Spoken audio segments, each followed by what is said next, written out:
Isang magandang hapon sa inyong lahat. Ngayon, ating pag-uusapan ang buhay estudyante na nasa kolehiyo. Ano nga ba ang estudyante o ano nga ba ang buhay estudyante sa kolehiyo? Mahirap ba? Madali? O swak lang or tama lang?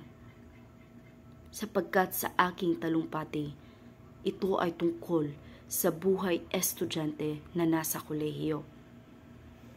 Alam naman siguro natin ang pakiramdam ng pagiging isang estudyante. Pero, ang pagiging isang kolehiyo, parang napakalaking kaibahan pala ang maging isang kolehiyo sa elementarya at sekundarya. Lalo na tungkol sa sunod-sunod na gawain na dapat mong tapusin. Napakahalaga ang makapag-aral sa kolehiyo o di kaya kayo'y mapabagsak. Kaya't hindi dapat na binabaliwala ang mga dapat i-review para sa exam. Sapagkat hindi madali ang buhay estudyante sa kolehiyo, lalo na kapag sabay-sabay ang mga gawaing proyekto, takdang aralin, mga report, mga practice sa PE, sa pagsasayaw, sa paggawa ng parol, sa mga demonstration o sa pagdedemo.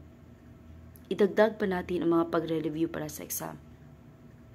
Ang hirap tuloy mag-isip kung ano ang uunahin.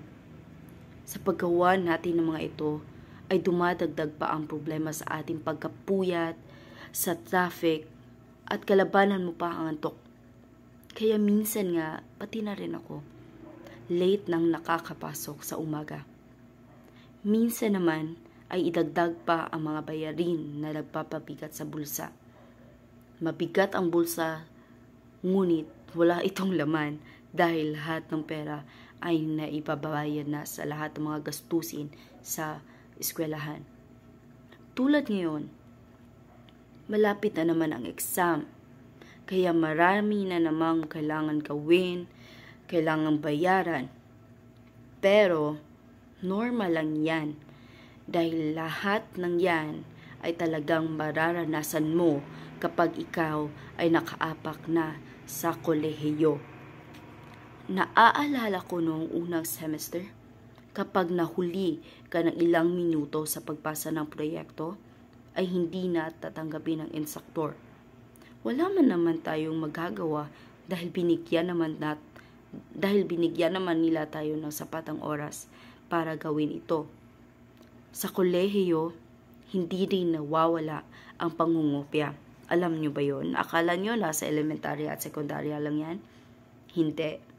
Nasa kolehiyo din yan. Nandyan pa rin ang lumiliban sa klase dahil sa tamad ng pumasok. Marami siguro silang pangbayad, kaya ganun. Ang iba naman, lumiliban dahil sa paglalaro ng mga online games. Ang gumagawa lang ng mga ganoong bagay ay mga estudyanteng tamad at hindi nagseseryoso. Binabaliwala nila ang paghihirap ng kanilang mga magulang para lang makapag-aral sila sa isang pribadong eskwelahan at magandang mapag-aaralan. Mayroon din akong pinsang ganyan. Hindi naman sila mayaman, pero ewan ko, ba't hindi siya nagseseryoso sa kanyang pag-aaral. Kaya hindi nagtagal ay, alam niyo na, pinahinto ng kanyang mga magulang. Hindi rin nawawala ang mga ligawan. Mayroon pang mga naglalakad na naka-holding hands at napa-sway-sway. Mayroon ding mga nag-aasawa at mga napubuntis ng maaga. Dahil siguro sa sobrang pagmamahal, sa buhay kolehiyo ay hindi lang puro hirap sa pag-aaral. Nandyan pa rin ang kasiyahan. Hindi rin nawawala ang barkada na food trip, gimmick. Pero minsan lang naman, kumbaga, alam niyo na, konting pagliliwaliw. Masaya rin kapag pati ang instructor ay kasama mo sa lokohan at kasiyahan. At pati na rin kapag may tour ang buong klase. Maraming bagay ang masasaya basta lahat ay nagkakasundo at nagkakasama. Kailangan lang natin ng pagsisikap, maging masipag na estudyante, maging determinado dahil mas masarap pa rin sa pakiramdam kapag natapos mo ang ilang taong pag-aaral mo sa kolehiyo. Iyon bang pag-aakyat ka sa stage at pinagmamalaki ng magulang? Para sa akin, ang makapagtapos sa kolehiyo ay isang malaking pangarap. Pangarap kung saan pati ang aking mga magulang ay maging masaya rin at magiging proud din sa aking na-accomplish o nagawa. Sila ang walang sawang sumusuporta at gumagabay sa akin mula sa aking pagiging elementarya, sekundarya hanggang sa kolehiyo at ako na ay graduate.